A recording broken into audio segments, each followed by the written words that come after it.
Rajeev P Nair master വിളിച്ചു പറഞ്ഞത്, പക്ഷേ അനിൽ മാസ്റ്റർ ഇന്ന് പ്രസംഗിക്കേണ്ടത് യാത്രയിലാ, മാസ്റ്റർ പ്രസംഗിക്കണമെന്ന് പറഞ്ഞു. पीछे आधे घंटे पहले ही मुझसे कहा गया है कि पास्टर जी, अनिल पास्टर जी का प्रचार था, वो यात्रा में है, इसलिए आपको करना पड़ेगा। മാസ്റ്ററുടെ മകൻ ട്രാൻസ്ലേഷൻ ചെയ്യുമെന്ന് പറഞ്ഞു. और ऐसा कहा कि पास्टर के बच्चे अनुवाद करेंगे। ആശയർ എന്റെ കൂടെ ഉണ്ട്, നല്ല ഭാഷാശുദ്ധിയോടുകൂടെ ട്രാൻസ്ലേഷൻ ചെയ്യാൻ കർത്താവ് കൃപ തരട്ടെ. आशेर हमारे साथ है और अनुवाद करने में वो हमारी मदद करेंगे।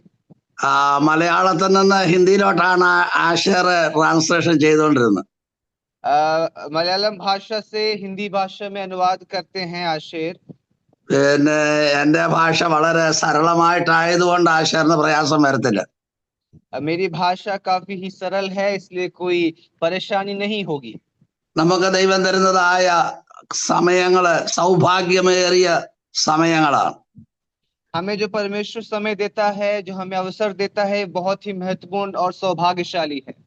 കഴിഞ്ഞ ദിവസം നമ്മുടെ ജോയ് പാസ്റ്ററും ഇളയ മകളും കൂടെ വചന ശുശ്രൂഷ ട്രാൻസ്ലേഷൻ ചെയ്യുന്ന കേട്ടപ്പോൾ വളരെ അത് സന്തോഷമായിട്ട് തോന്നി.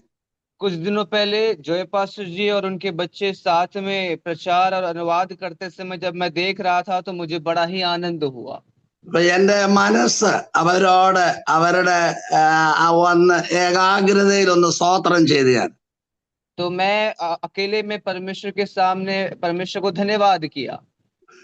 അപ്പൊ എന്റെ മനസ്സിൽ പെട്ടെന്ന് വന്നു, ഈ ഗോഡ്സ് വിഷന്റെ ഈ ഗ്രൂപ്പ് ഒരു കുടുംബ ഗ്രൂപ്പാണ്, ഒരു കുടുംബമാണ്, ഒരു ഫാമിലിയാണ്. फिर मुझे ये एहसास हुआ कि ये गॉड्स मिशन जो सभा चलती है, इस सभा में हम सब जुड़ते हैं, ये सब एक परिवार है, एक कुटुंब है। അപ്പോൾ ഈ കുടുംബത്തില് ആയിരിക്കുന്ന സമയത്ത് പാസ്റ്ററുടെ ഒരു മോഡലെങ്കിലും വിവാഹം നടന്നു കിട്ടിയിരുന്നെങ്കിൽ നല്ലതായിരുന്നു. എന്റെ മനസ്സിങ്ങനെ ഏകാഗ്രമായി ആ വിഷയത്തെ ചിന്തിച്ചുകൊണ്ടിരുന്നു. तो मैं कुछ बातों को ये सोच रहा था कि उसका विवाह के बारे में बैठकर मैं सोच रहा था। അപ്പോൾ ഇന്നലെ അദ്ദേഹം എന്നെ വിളിച്ചു പറഞ്ഞു, പാസ്റ്ററെ മകളുടെ വിവാഹം ഏതാണ്ട് ഒരു ക്രമീകരണത്തിലായി എന്നുള്ള കാര്യം പറഞ്ഞപ്പോൾ മനസ്സിന് ഭയങ്കര സന്തോഷം തോന്നി. तो पास्टर जी ने कल मुझसे कहा कि पास्टर जी विवाह की बात हुई है, एक जगह बात हुई है, तो ये सुनकर मैं बड़ा ही आनंद हुआ। അപ്പൊ ചില കാര്യങ്ങളുടെ വിഷയങ്ങൾ പ്രാർത്ഥിക്കാൻ ദൈവത്തിന്റെ ആത്മാവ് നമുക്ക് ഉത്സാഹം പ്രേരണ തരും. तो प्रियो एक बात समझें, कुछ कुछ चीजों के लिए परमेश्वर की आत्मा हमें प्रेरणा देता है कि प्रार्थना करें। രാവിലെ തോറും ദൈവത്തിന്റെ സന്നദ്ധിയില് പാടുവാന് പ്രാർത്ഥിക്കാന് ഒക്കെ ദൈവം തരുന്ന സാവകാശത്തിനായി ദൈവത്തിന് സ്തോത്രം. सुबह सुबह उठकर परमेश्वर के सामने आराधना करने के लिए, वचन सुनने के लिए परमेश्वर मदद करता है, परमेश्वर को धन्यवाद करते हैं। ബേച്ചമ്പ്രറെ ഒടുവിൽ പാടിയ മലയാളം പാട്ട് പാടിക്കൊണ്ടിരിക്കുമ്പോൾ ഞാൻ ഓർത്തു, 78 കാലയളവിൽ അതിന്റെ ഒരു കാസറ്റ് എന്റെ ഉണ്ടായിരുന്നു. ഞാൻ എന്നും കേൾക്കുന്ന ഒരു പാട്ട്, രാവിലെ കേൾക്കുന്ന ഒരു പാട്ടായിരുന്നത്. बेबीचंद भाई जो आज एक गाना गा रहे थे, वो बहुत साल पहले उस गाने का एक कैसेट मेरे पास हुआ करता था, वो गाना मैं बहुत सुनता था।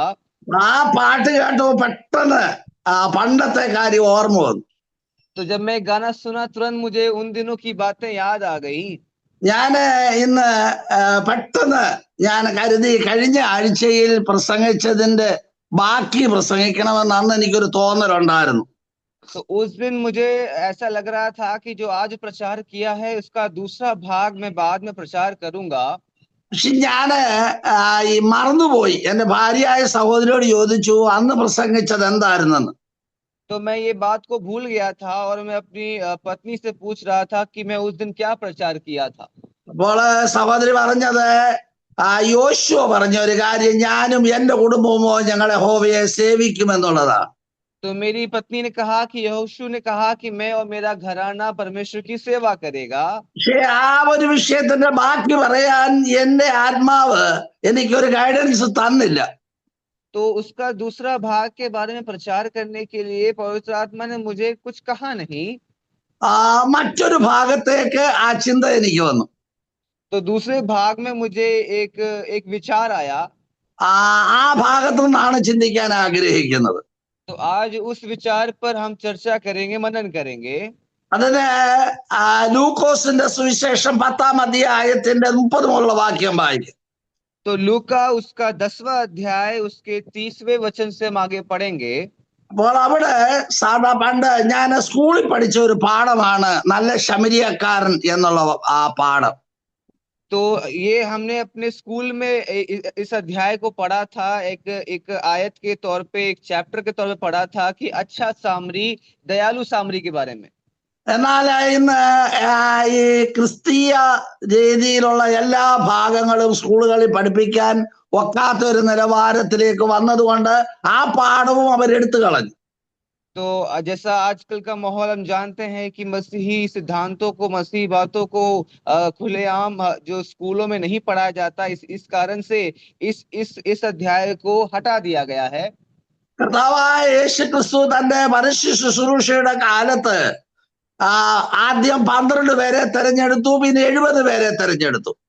तो यीशु मसीह अपने जो शारीरिक सेवा में जब इस धरती पे थे तो पहले 12 लोगों को परमेश्वर ने चुना, फिर 70 लोगों को चुना। അത് 10-ാം അധ്യായത്തിന്റെ 17-ാമത്തെ വാക്യത്തിലാണ് പറഞ്ഞത്, 10:17.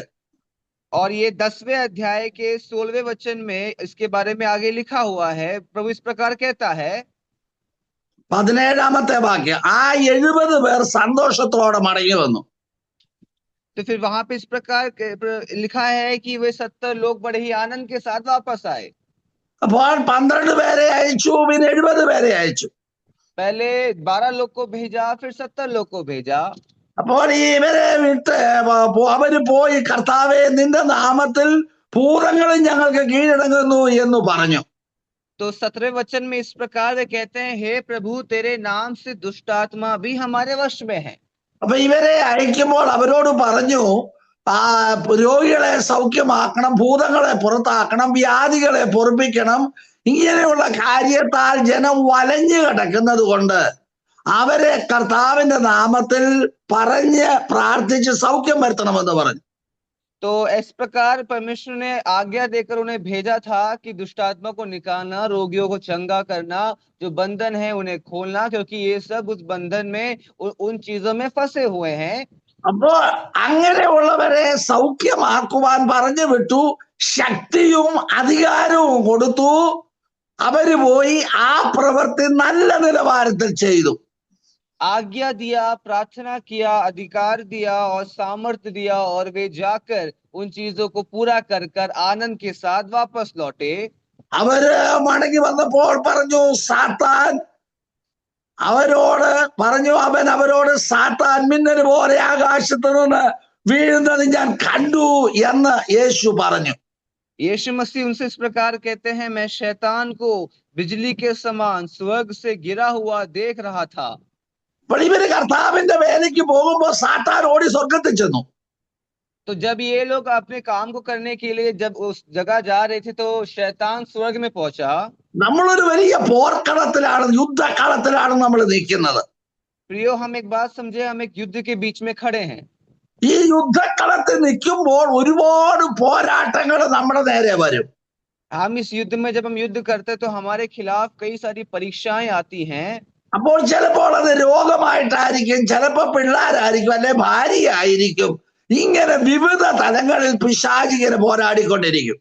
अलग अलग तरीके से परीक्षाएं हमारे जीवन में आती हैं, रुकावट आती है। हो सकता है हमारा स्वास्थ्य हो, हमारे बच्चे हों, या फिर कोई भी हो, हमें रोकने के लिए कई सारी बातें आती हैं। അപ്പൊ ദൈവകൃപയുള്ള ദൈവമക്കളാണെങ്കിൽ അത് പോരാട്ടമെന്ന് അറിഞ്ഞുകൊണ്ട് അതിനെതിരെ നിന്ന് അതിനെ ജയിക്കാൻ തക്കവണ്ണം ഇടയാവും. और अगर मसीह में एक अच्छा व्यक्ति है जो बहुत ही सामर्थ्य को समझता है, वो उन चीजों को हटाकर आगे बढ़ने की वो सामर्थ्य रखता है।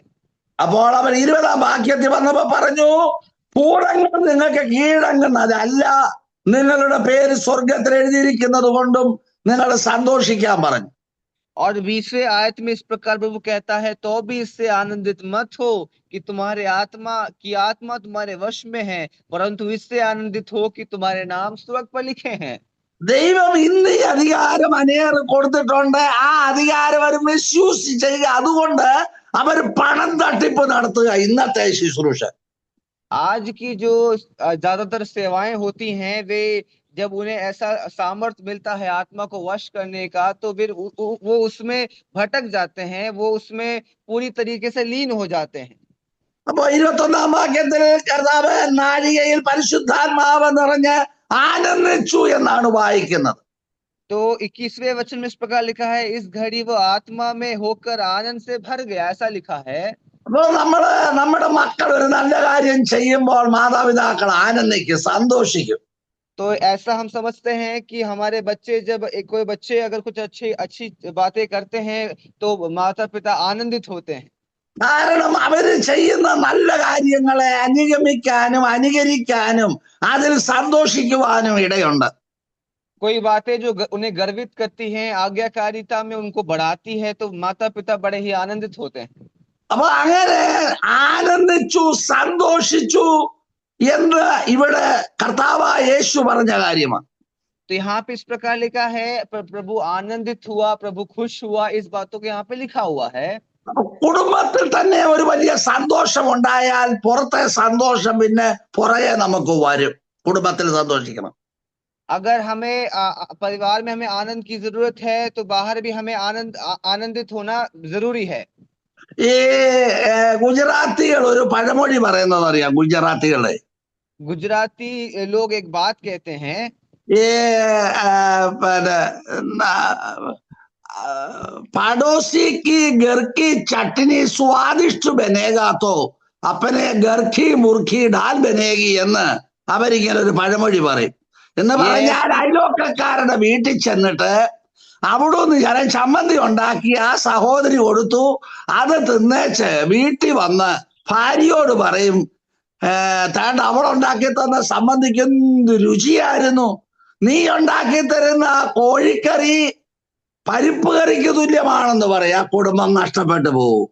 അങ്ങനെയാണ് അവരുടെ പഴമൊഴി. നമ്മളെന്നാൽ നമ്മുടെ കുടുംബത്തിൽ നമ്മുടെ ഭാര്യ നമ്മുടെ വീട്ടില് ആ കാര്യത്തിൽ നമുക്ക് സന്തോഷിക്കാൻ കഴിവുണ്ടെന്ന് വരികിൽ ആ കുടുംബം വളരെ സംതൃപ്തമായ കുടുംബമാണ്. तो प्रियो, हर एक छोटी छोटी बात में अगर कोई परिवार आनंदित होता है, तो वो परिवार हर चीज में परिपूर्ण परिवार है, इस बात को समझें। അപ്പൊ ഒത്തിരി കാര്യം പ്രായോഗികരും അങ്ങനെ ഉണ്ടാകാതെ പ്രവർത്തിക്കണം. നമ്മൾ ചിന്തിച്ചതായ വാക്യത്തിൽ 10-ാം അധ്യായത്തിന്റെ 30-ാമത്തെ വാക്യത്തിൽ ഇങ്ങനെ കണ്ടു. तो हम अभी आगे अपने वचन में बढ़ेंगे। जो लूका उसका 10वां अध्याय उसके 30वें वचन में इस प्रकार हम पढ़ते हैं, ഒരു മനുഷ്യൻ യെരുശലേമിൽ നിന്ന് യെരിഹോവിലേക്ക് പോവുക.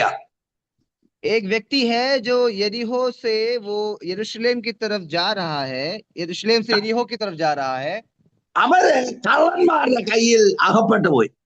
तो वो डाकुओं के हाथ में आ जाता है അവർ അവനെ വസ്ത്രം അഴിച്ച് മുറിവേൽപ്പിച്ചു. और वे उसके कपड़े उतार कर उसे मार पीट कर उसे अधमरा छोड़कर चले गए। അപ്പൊ അവരാദ്യം ചെയ്ത് അവരുടെ വസ്ത്രം അഴിച്ചു. पहले उन्होंने क्या किया, उसके कपड़े उतार दिए। വസ്ത്രത്തിന് വലിയ പ്രാധാന്യതയുണ്ട്. प्रियो, कपड़े की महत्वपूर्णता को समझें। നിന്റെ വസ്ത്രം വെള്ളയായിരിക്കട്ടെന്നുണ്ട്. मान लीजिए आपका कपड़ा लाल रंग का है, सफेद रंग का है।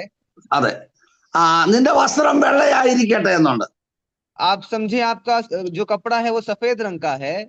പിന്നെ വസ്ത്രം ധരിപ്പിക്കുന്നത് മുടിയും പുത്രം വന്നപ്പോൾ അവനെ വസ്ത്രം ധരിപ്പിച്ചു എന്നാണ്. ഒത്തിരി കാര്യങ്ങൾ വസ്ത്രത്തിനുണ്ട്.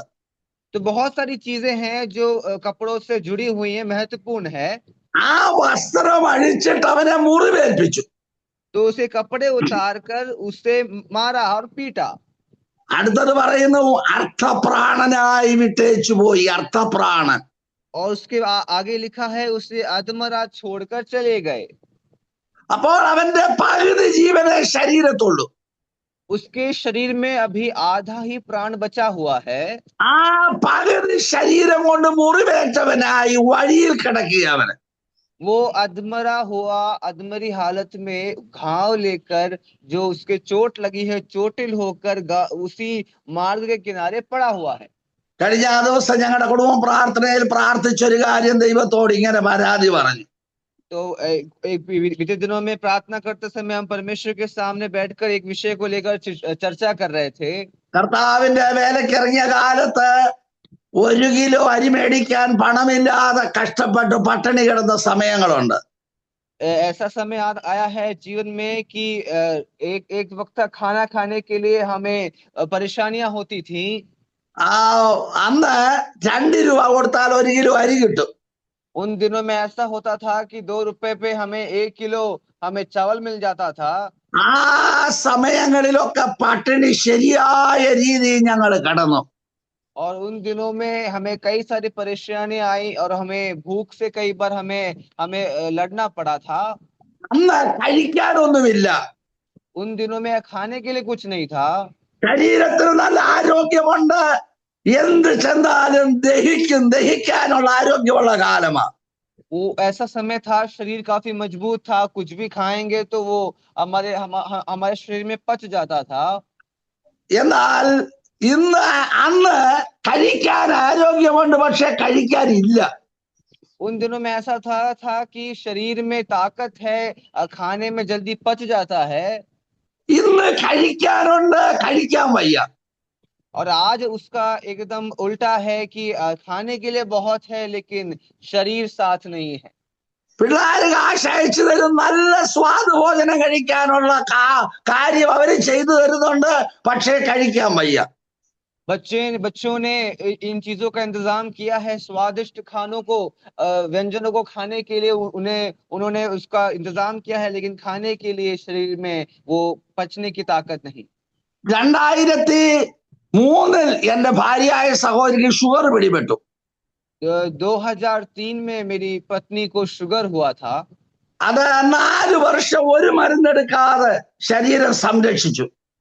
4 वर्ष तक जो था वो शरीर में बिना दवाई के वो चीज रही।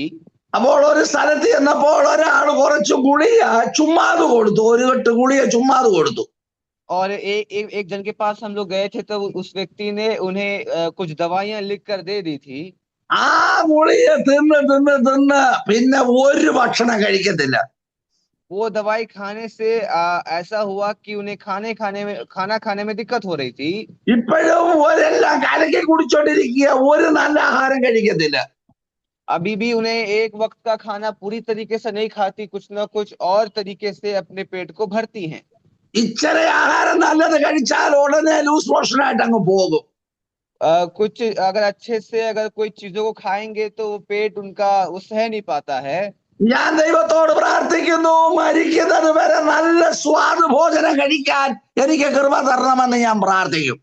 मैं प्रभु के सामने बैठकर प्रार्थना करता हूँ कि प्रभु मेरे जीवन के अंत के पहले मैं बहुत सारी चीजें, स्वादिष्ट चीजें खा सकूं।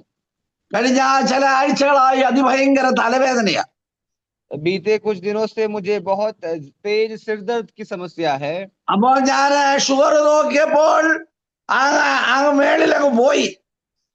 और जब मैं शुगर को देखता हूँ तो वो शुगर बहुत ज्यादा बड़ा हुआ है मेरा। പ്രഷർ നോക്കിയപ്പോ 189 അങ്ങ് തലയ്ക്ക് മേളിൽ കയറി നിൽക്കുക. और जब मैंने अपना जो बीपी, अगर मैंने अपना ब्लड प्रेशर देखा तो वो बहुत ही ज्यादा था। ഞാന് എന്റെ ഭാര്യയ്ക്ക് സംഭവിച്ചത് എനിക്ക് സംഭവിക്കുന്നത് ഗുളിക തിന്നുന്നില്ല, ചാകുമ്പോ ചാകട്ടെ, ചാകുന്നത് വരെ നല്ല ടേസ്റ്റ് ആഹാരം കഴിക്കാൻ കൃപ തരണമെന്ന് പ്രാർത്ഥിക്കും. तो मैंने ऐसा प्रार्थना किया, हे प्रभु, जैसे मेरी पत्नी दवाइयां खाकर उसका खाने की जो क्षमता है वो चली गई है, प्रभु ऐसा मेरे साथ ना हो, मैं स्वादिष्ट खाना खा सकूं।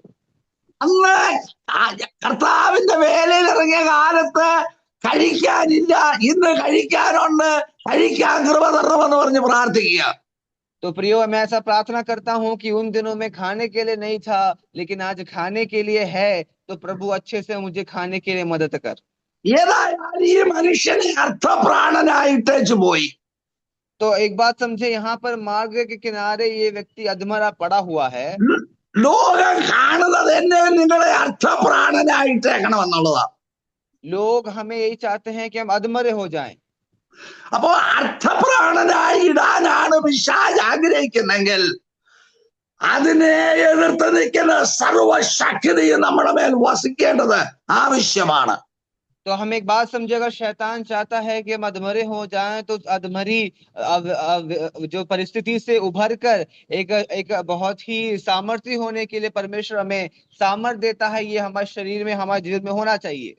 അപ്പൊ പിശാചിന്റെ തന്ത്രങ്ങൾ എന്ന് പറയുന്നത് നമ്മള് പകുതി ചത്തവരായിടണമെന്നുള്ളതാ. तो प्रियो, शैतान की जो चाल यही है कि हमारे जीवन में हमें अधमरा कर दें।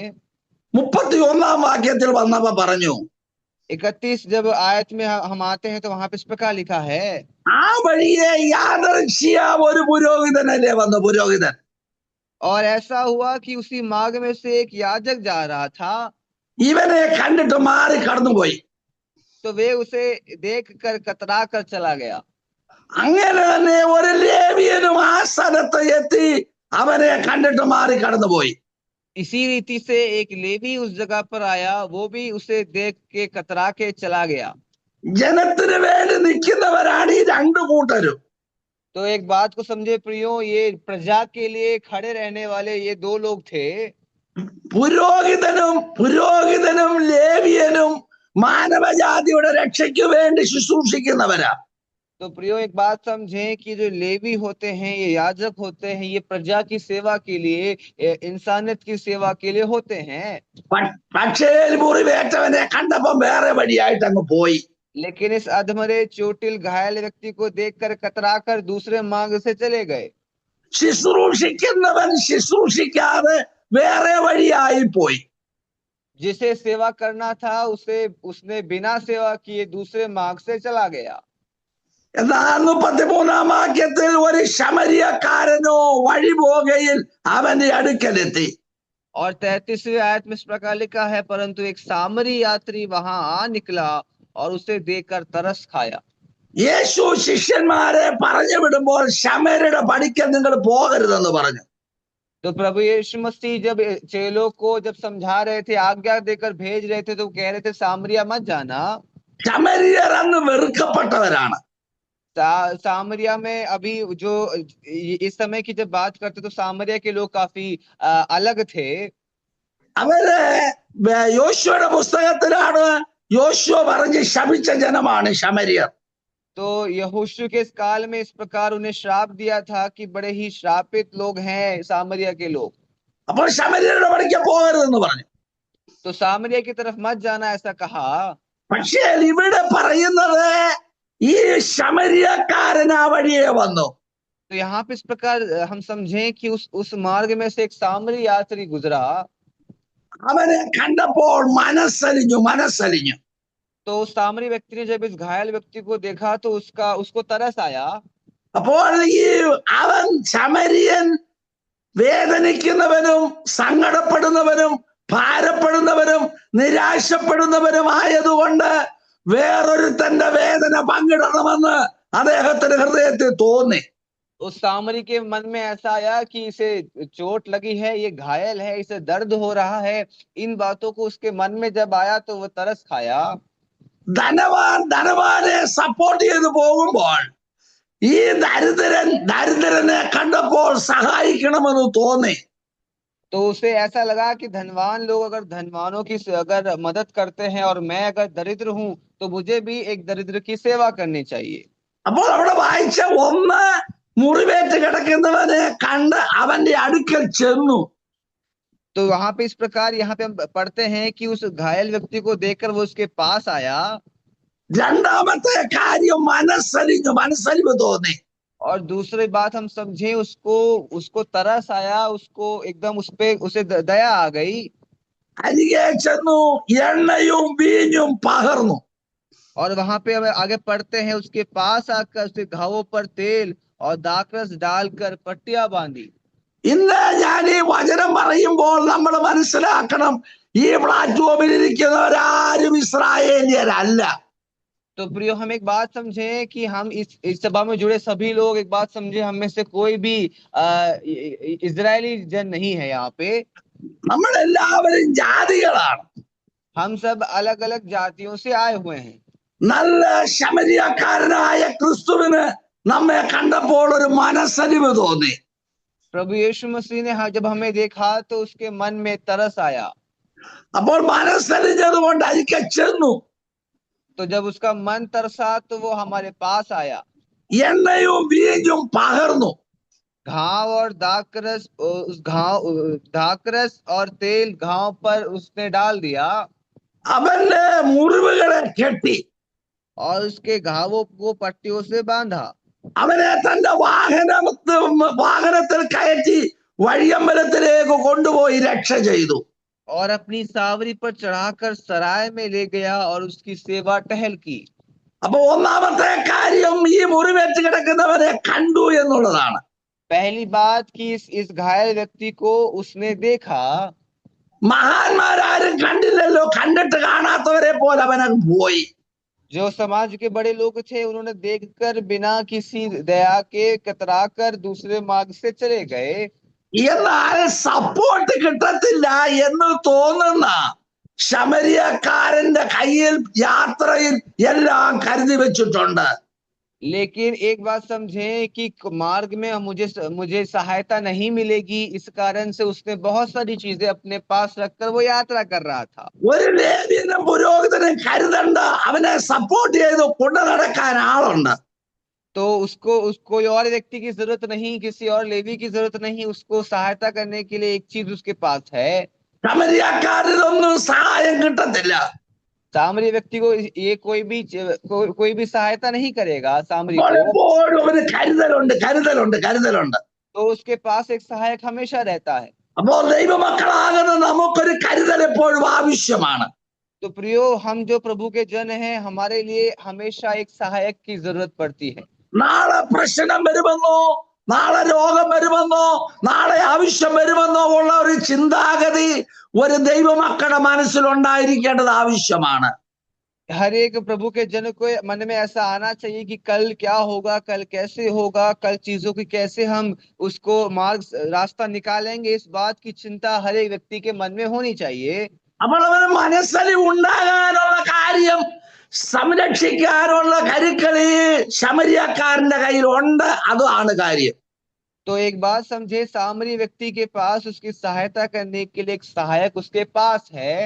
മറ്റുള്ളവരുടെ സഹായം കിട്ടിയില്ലെങ്കിലും സഹായിക്കാൻ കഴിവുള്ളവനാണ് ഈ ശമരിയക്കാരൻ. और कोई अगर हमारी सहायता नहीं कर पाएगा तो भी ये सामरी व्यक्ति हमारी सहायता कर सकता है। അപ്പോൾ ഇവിടെ വായിച്ചത് എണ്ണ ആത്മാവിനെ കാണിക്കുന്നു. प्रियो, यहाँ समझें कि ये जो तेल है, ये जो तेल को पवित्र आत्मा के साथ हम एक रूपक के तौर पे देख सकते हैं। വീഞ്ഞ് ലഹരിയാണ്. വീഞ്ഞ് ലഹരി വന്നാൽ അവന്റെ വേദനകൾ മറന്നു പോകാനിടയാവും.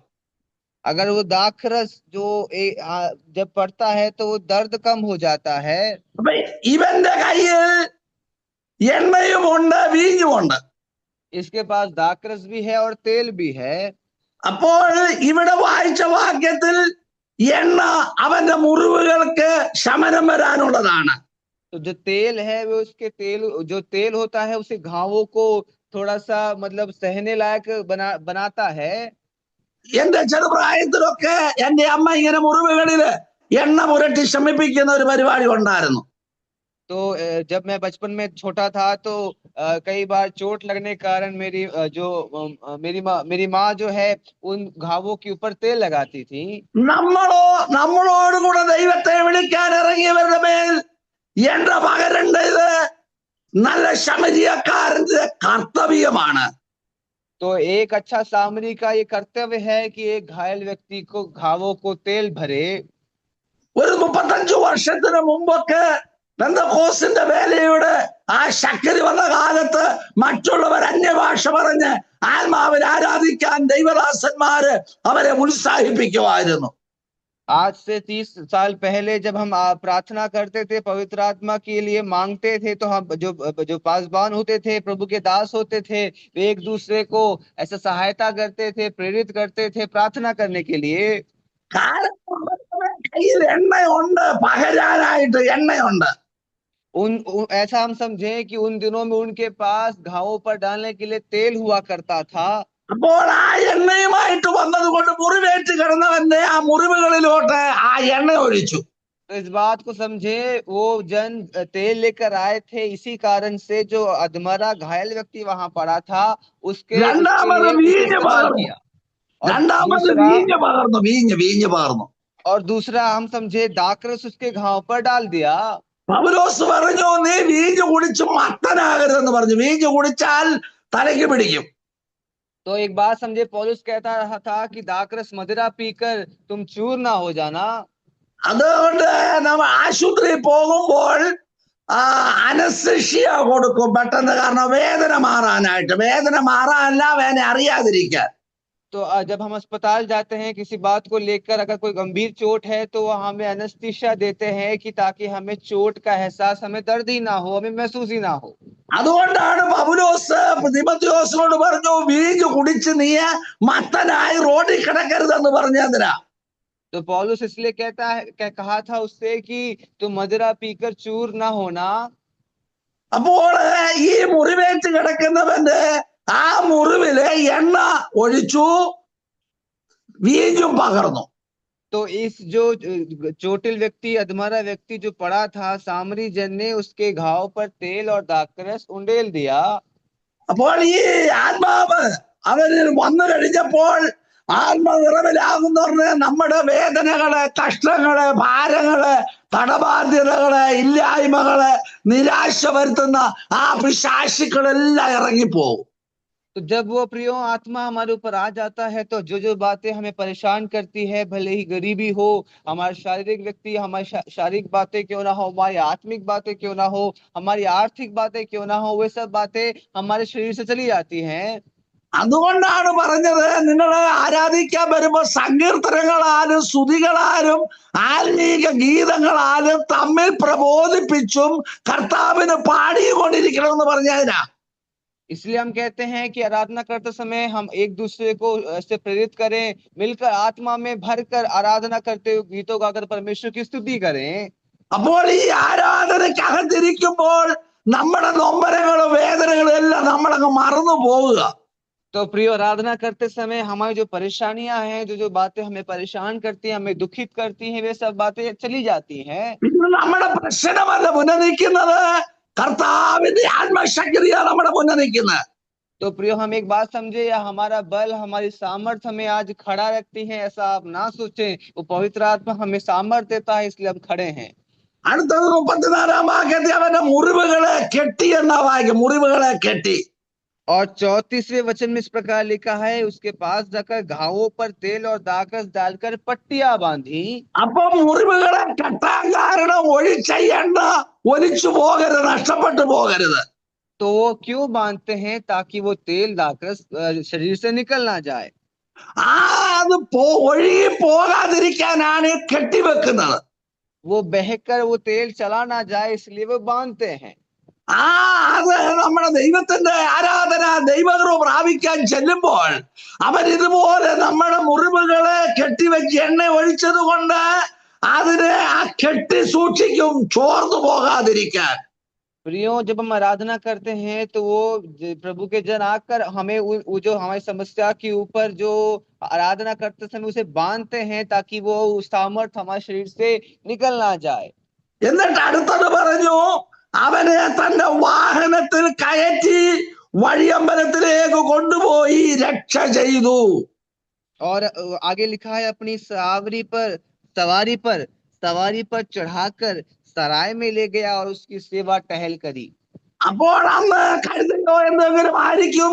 ആ യജമാനൻ വാഹനത്തിൽ നിന്ന് ഇറങ്ങി ഈ മുറിവേറ്റവനെ വാഹനത്തിൽ കയറ്റി. तो प्रियो, जैसे ही उस जो घायल व्यक्ति को देखकर सामरी जन अपने सवारी से उतरकर इस घायल व्यक्ति को अपने सवारी पर बैठाता है।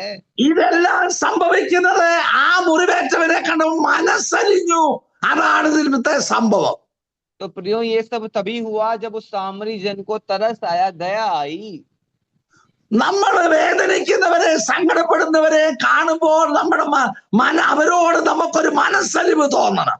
प्रियो, जब हम ऐसी किसी घायल व्यक्ति को देखते हैं, चोटिल व्यक्ति को देखते हैं, परेशान व्यक्ति को देखते हैं, तो हमारे मन में तरस आना चाहिए, दया आनी चाहिए। അപ്പോൾ അവിടെ വായിച്ചത് കൃപകള് ചോർന്നു പോകാതിരിക്കാനാണ് കെട്ടി സൂക്ഷിക്കുന്നത്. കൃപകള് वो वो जो घाव के ऊपर पट्टियां क्यों बांधी, ताकि वो जो सामर्थ है वो हमारे में से निकल ना जाए। നമ്മുടെ നമ്മുടെ കർത്താവ് നമ്മുടെ മേൽ പകർന്ന കൃപകൾ എന്താണെന്ന് നമുക്കറിയാം. അത് ചോർന്നു പോകാതിരിക്കാൻ കെട്ടി സൂക്ഷിക്കണം. वो प्रभु ने हम हमारे ऊपर कौन कौन सी आशीषें, कौन कौन से अनुग्रह की बातें हमारे जीवन में भरी हैं, वो बातें हमारे जीवन से ना निकले, इस बात को हमें ध्यान देना है। അങ്ങോട്ട് പോയപ്പോ അഭിഷേകം പ്രാപിച്ചല്ലേ ആരാധന കഴിഞ്ഞ് അങ്ങോട്ട് പോയപ്പോ ഒരു പെണ്ണിനെ കണ്ടു, ഒരു ചെറുക്കനെ കണ്ടു. ആദ്യം ചിരിച്ചു, പിന്നെ കണ്ണിറുക്കി, പിന്നെ ഇത് കൂടെ പോകും. പകർന്ന ദൈവകൃപ അങ്ങ് പോകും. तो प्रियो, अलग अलग बातों को देखकर जो अभिषेक हमारे मन में होता है, किसी व्यक्ति को देखकर आकर्षित होने के कारण हम उस पे भटक जाते हैं, तो आगे चलकर वो जो आत्मा का सामर्थ्य हमें से निकल जाता है। അപ്പൊ കൃപ ചോർന്നു പോകാതിരിക്കാനാണ് കെട്ടി സൂക്ഷിക്കുന്നത്. वो आत्मा हमारे अंदर से, वो कृपा हमारे अंदर से निकल ना जाए, इसलिए उसे बांध देते हैं। അപ്പോൾ അവനെ കൊണ്ടുപോയി വഴിയമ്പലത്തിലേക്ക് കൊണ്ടുപോയി, വഴിയമ്പലത്തിൽ കൊണ്ടുപോയി. तो उस व्यक्ति, घायल व्यक्ति को आगे चलकर सराय में ले जाते हैं। നാം ദൈവകൃപ പ്രാപിക്കാൻ കർത്താവിന്റെ അടുക്കൽ വരുമ്പോഴേ, तो प्रियो, जब हम परमेश्वर के सामने, प्रभु के सामने हम जब आत्मा के लिए आते हैं, तो ऐसा होता है, നമ്മൾ മൗനമായിരിക്കേണ്ടവരല്ല. हमें शांत रहने की जरूरत नहीं है। എന്റെ ഈ സ്ക്രീനിനകത്ത് പിന്റു ജോൺ എന്ന് പറഞ്ഞ ഒരാളിന്റെ ഫോട്ടോ ഇരിപ്പുണ്ട്. ये अभी मेरे स्क्रीन में एक पिंटू जॉन नामक एक भाई का एक फोटो मेरे सामने आ रहा है। ഞാൻ തുടങ്ങിയപ്പോ മുതൽ ഇപ്പം വരെ ഈ പുള്ളി അനക്കമില്ലാതെ ഇങ്ങനെ ചിരിച്ചിരിക്കുന്നതാ കാണുന്നത്. तो मैं देख सकता हूँ, वो शुरुआत से लेकर व्यक्ति हमारे बीच में ऐसे बैठे हुए हैं। ഇതുപോലാണ് പല ആത്മീകരും ഇങ്ങനെ ചിരിച്ചോണ്ട് അവിടെ ഇരിക്കും, ഒരു കൃപ പ്രാപിക്കത്തില്ല. तो ऐसे बहुत सारे जो लोग हैं, जो चीजों को देखने के बाद भी उसको ये प्रतिक्रिया नहीं करते हैं, एकदम बैठे रहते हैं। സ്വന്തം ഭാഷ നോക്കുന്നത് ആരാണെന്ന് പിന്റു ജോണ് ഫോട്ടോയെ ഒന്നും ആളിനെ കാണാനില്ല. അതാ ഞാൻ പറഞ്ഞത്. थॉमसन पास भी सोच रहे हैं, वो एक फोटो ही है, वो वीडियो ऑफ है उनका। എന്നാ ഞാൻ പറഞ്ഞത്. तो मैं एक उदाहरण देकर ही मैं बात को कह रहा था। എന്നിട്ട് ഈ ശമരിയക്കാരൻ അവന്റെ വാഹനമൃഗത്തിൽ കയറ്റി ഒരു വഴിയമ്പലത്തിൽ കൊണ്ടുവന്നു. तो ये सामरी व्यक्ति उस चोटिल घायल व्यक्ति को उठाकर अपनी सवारी में बैठाकर सराय में ले गया। വഴിയമ്പലം എന്ന് പറയുന്നത് ഇന്ന് ഉത്തരഭാരതത്തിലുണ്ട്, ധർമ്മശാല എന്ന് പറയുന്ന ഒന്നുണ്ട്. ധർമ്മശാല ആർക്കും വരാം. तो प्रियो, एक बात समझे, ये सराय जो है, ये आज के समय पे उत्तर भारत में धर्मशाला के नाम से जानी जाती है। അപ്പോൾ അത് സൂക്ഷിപ്പുകാരുണ്ട്, അവിടെ സൂക്ഷിപ്പുകാരുണ്ട്. तो उसको संभालने के लिए, उसको चीजों को संभालने के लिए वहां पे लोग हैं। അവിടെ വഴിയമ്പലം എന്ന് പറയുന്നത് നമ്മുടെ സഭകളാണ്, വഴിയമ്പല സഭയാ. तो प्रियो, एक बात समझे, इसका उदाहरण हमारी कलीसिया से जोड़ा गया है। അപ്പോൾ മുറിവേറ്റ് കിടക്കുന്നവരെ ഒരാള് ദൈവസഭയിൽ കൊണ്ടുവരുമ്പോൾ ശുശ്രൂഷകന്റെ ജോലി അവർക്ക് ശുശ്രൂഷ ചെയ്യുക എന്നുള്ളതാണ്. तो प्रियो, अगर कोई घायल व्यक्ति को कोई हमारी कलीसिया में लेके आता है, तो जो सेवा करने वाले दास का काम है उस चीजों को संभालना, उसके घावों को भरना। എന്നിട്ട് ഈ ശമരിയക്കാരൻ ആ ശുശ്രൂഷകനോട് പറഞ്ഞു, ഇവനെ രക്ഷ ചെയ്യണം എന്ന് പറഞ്ഞു. तो जो सामरी व्यक्ति, जो सेवा टहल करने वाला व्यक्ति था, उससे कहता है, इसकी सहायता करना, इसकी सेवा पे ध्यान देना। അപ്പോൾ ഈ അവന്റെ ജീവിതം ആ ആളിനെ ശുശ്രൂഷിക്കാനാണ് ഒരു പാസ്റ്റർ എന്ന് പറയുന്ന ഒരാളിനെ ഒരു സഭയിലാക്കുന്നത്. तो प्रियो, कलीसिया में सेवा करने वाले दास को इसलिए वहां पे नियुक्त किया जाता है कि वो ऐसे लोगों की सेवा टहल कर सके। ഇപ്പോൾ ഇവിടെ കേരളത്തിൽ ഒരു സംഭവം കഴിഞ്ഞ ആഴ്ച നടന്നു. तो बीते दिनों में केरल में एक प्रकार इस प्रकार घटना हुई। ഒരു പെങ്കൊച്ച് ബസ്സേ കയറി, ബസ്സിൽ നിന്ന് കാല് തട്ടി താഴെ വീണു. അതിന് വണ്ടി ടയറിന്റെ കീഴെ കയറി, അതിന്റെ വസ്ത്രം മുഴുവൻ കീറി അർത്ഥനഗ്നയായി ആ പെങ്കൊച്ച്. तो प्रियो, बीते दिनों में बस में चढ़ने के समय पे एक बच्ची, जो एक लड़की, वो गिर गई और एक दूसरे वाहन की जो गाड़ी आई, तो उसके ऊपर वो चढ़ने के कारण उसके कपड़े फट गए। അത് ഇങ്ങനെ കിടക്കുമ്പോൾ എല്ലാവരും വന്ന് വീഡിയോയും ഫോട്ടോയും ഒക്കെ എടുക്കുക. എന്നാൽ ഒരു ചായക്കടക്കാരൻ വന്ന് അവന്റെ ഉടുമുണ്ട് പറിച്ച് അവിടെ നഗ്നത മറച്ചു. तो प्रियो बाकी कोई भी उसकी सहायता के लिए नहीं आया, बाकी लोग फोन लेकर वीडियो बनाने आ गए, लेकिन वहां पे एक चाय वाला आकर वो एक कपड़ा लाकर उसे ढक दिया। ഇന്ന് അവൻ ഒരുപാട് ആശംസകളും ഒരുപാട് പ്രശംസകളും ഒരുപാട് ഗിഫ്റ്റുകളും എല്ലാം ഇങ്ങനെ അവന് ആ ചായക്കടക്കാരന് കൊടുത്തോണ്ടിരിക്കുക. तो आज हम देखते हैं, तो ऐसा देखते हैं उस चाय वाले को सभी तारीफ करते हैं, उसे उपहार देते हैं। അവന്റെ ഉടുകൊണ്ട് മറിച്ചാണ് അവിടെ നഗ്നത മറച്ചത്. उसके अपने ही कपड़े से उसने उस लड़की के ऊपर, उसके ऊपर उसने ढक दिया था।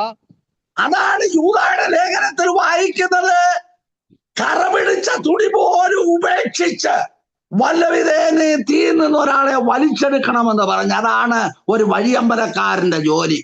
तो प्रियो एक एक सेवा टहल करने वाले का कार्य ही यही है कि वो उन चीजों को संभाले, उसकी सेवा टहल करें। എന്നിട്ട് 2 വെള്ളിക്കാശെടുത്ത് അവന് കൊടുത്തിട്ട് പറഞ്ഞു ഇവനെ സംരക്ഷണം ചെയ്യണം. तो वहां पे आगे चलकर वो सामरी कहता है 2 दिनार निकाल कर उस सराय के मालिक को दिए और कहा इसकी सेवा टहल करना।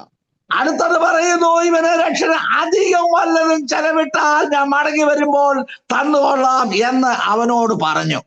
और उस सामरी व्यक्ति ने उस व्यक्ति से कहा जो कुछ तेरा और लगेगा मैं लौटते समय तुझे दे दूंगा। ഇപ്പൊ 2 വെള്ളിക്കാശ് കൊടുത്തിട്ട് പറഞ്ഞു ഇവനെ സംരക്ഷണം ചെയ്യണം. 2 दिनार देकर उससे कहा कि इसकी सेवा टहल करो। നിന്റെ കയ്യിൽ അധികമായി വല്ലതും ചെലവിടുകയാണെങ്കിൽ ഞാൻ തിരിച്ചു വരും അന്നേരം തരാമെന്ന് പറഞ്ഞു. और अगर खर्चा और भी बढ़ेगा तो मैं वापसी आते समय तुम्हें दे दूंगा। നിന്റെ വീട്ടിൽ നിന്ന് എന്തെങ്കിലും കൊണ്ടുവന്ന് കർത്താവിന്റെ വേലയ്ക്ക് ചെലവിട്ടാൽ അത് മടങ്ങി വരുമ്പോ തരുന്നത് വാക്കിന് ശരിയായ വാക്കാണ്. तो प्रियो एक बात समझे, अगर आप किसी चीज में अगर दे रहे हैं तो वापस आते समय आपको देना होगा, इस बात को हम समझें। ദൈവത്തിന്റെ സഭയ്ക്ക് സ്വോത്ര കാഴ്ച ദശാംശവും കൊടുക്കും. हम जब कलीसिया आते हैं तो दशांश देते हैं, भेंट चढ़ाते हैं। അത് കൊണ്ടുപോയി ആ കോഴി ചുട്ടത്തിൽ നിന്ന് അടിച്ച് ഫ്ലാറ്റായി ബാക്കി കൊണ്ടുവന്ന് ബാങ്കിൽ ഇടാനല്ല പറഞ്ഞത്. നീ ഇവനെ സംരക്ഷണം ചെയ്യാൻ തന്ന കൂലിയാണ്. तो जो हम कमाते हैं वे जाकर अपने उस अकाउंट में डालकर वो जो कलीसिया में जिसकी सेवा हो रही है उसकी सेवा टहल करने के लिए वो उस धन को देना है। അപ്പൊ അവനെ സംരക്ഷണം ചെയ്യാനല്ലയോ ഈ ദശാംശ സ്വോത്ര കാഴ്ച സഭയിൽ ഇടുന്നത്. तो उसे उस सेवा टहल करने के लिए ही तो हम उसे दशवांश देते हैं। ഇനി അതുകൊണ്ട് തീർന്നില്ല, നിന്റെ വീട്ടിൽ നിന്ന് കുറച്ച് കൊണ്ടുവന്ന് ചെലവാക്കിയാൽ മടങ്ങി വരുമ്പോ തരാമെന്ന് പറഞ്ഞു. तो इसके बाद भी अगर हम समझे घर जाकर भी धन लाया और वापसी में कहा कि वापसी में मैं तुम्हें दे दूंगा। ഇന്ന് ഞാനോ എന്നെ പോലെ ഒരുപാട് ദൈവദാസന്മാർ അങ്ങനെ അനുഭവിച്ചുകൊണ്ടിരിക്കുക ഈ നന്മ. प्रियो आज के समय पे हमारे मेरे जैसे बहुत सारे प्रभु के दास हैं जो इन चीजों को हम पाते हैं, एक आशीष के तौर पे पाते हैं। അപ്പോൾ ലേവിയനും പുരോഹിതനും മാറിക്കടന്നു പോയപ്പോൾ जब लेवी और याजक कतरा कर दूसरे मार्ग से चले गए, എന്നാൽ ഒരു ശമരിയക്കാരൻ വെറുക്കപ്പെട്ടവനവിടെ വന്നു. അവനാണ് ഈ ശുശ്രൂഷകളെല്ലാം ചെയ്തത്. एक सामरी व्यक्ति जिन्हें लोग शापित कहते हैं वे व्यक्ति आकर उस व्यक्ति ने आकर उसकी सेवा टहल करी।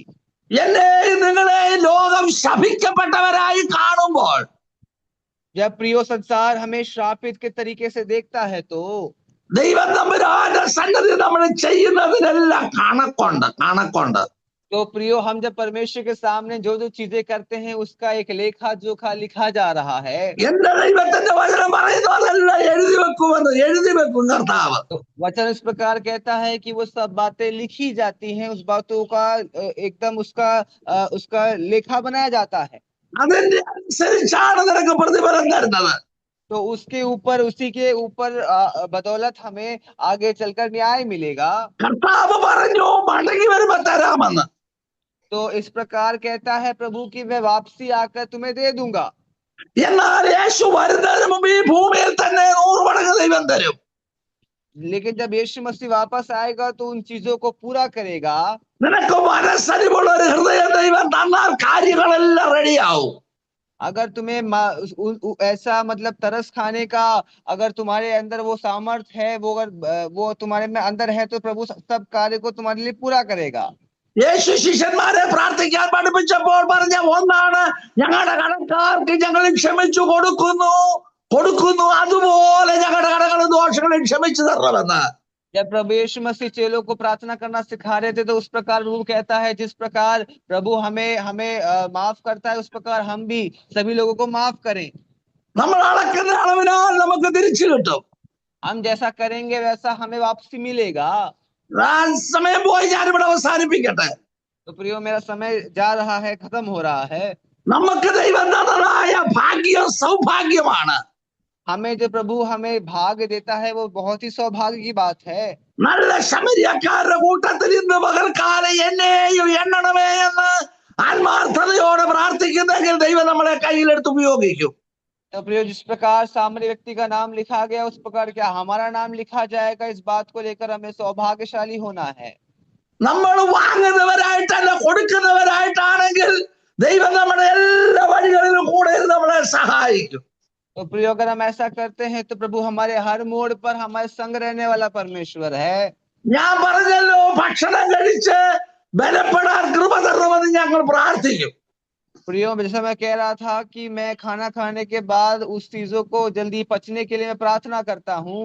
എന്റെ ഭാര്യയും പിള്ളേരും എന്നെ അത് ഷണ്ടയിടും, മരുന്നെടുക്കണം, ഗുളിയെടുക്കണം, പ്രഷർ കൂടുതലാ, ഷുഗർ കൂടുതലാ, എന്നെ അങ്ങ് ശല്യം ചെയ്യുകയാണ്. मेरे परिवार में सभी मुझे ऐसा कहकर हमें हमें ऐसे कहते हैं कि दवाई खाओ तुम्हारा प्रेशर बढ़ जाएगा, आपका प्रेशर बढ़ जाएगा कहते हैं. അവരുടെ ഗുളിയെന്ന് വെച്ച് ഞാൻ കാലും കൈയും ഒതുക്കി ഇങ്ങനെ ഇരിക്കുന്നതിനേക്കാൾ ഗുളിയെന്ന് നല്ല ആഹാരം കഴിച്ചു ബലപ്പെട്ടു പോകുന്നതാണ് നല്ലത്. मुझे ऐसा लगता है कि दवाई खाने के बाद मैं कमजोर हो जाऊंगा, इसलिए मैं दवाई ना खाकर खाना खाकर बड़े ही बल के साथ बैठा हुआ हूँ. ഏതായാലും ഒരു ദിവസം മരിച്ചേ ഒക്കത്തുള്ളൂ. एक दिन ये शारीरिक जो जीवन है वो अंत होगा. എങ്ങനെ മരിക്കുമെന്ന് ഓർത്ത് പേടിക്കൊന്നും വേണ്ട. कैसे हमारा अंत होगा इस बात को लेकर हमें चिंता करने की जरूरत नहीं है. അത് ദൈവത്തിന്റെ കാര്യമാണ്. वो उन बातों को हमें प्रभु के हाथ में दे देना चाहिए. ദൈവമാണ് നമ്മുടെ കാര്യത്തെ കുറിച്ച് ശ്രദ്ധിക്കുന്നത്.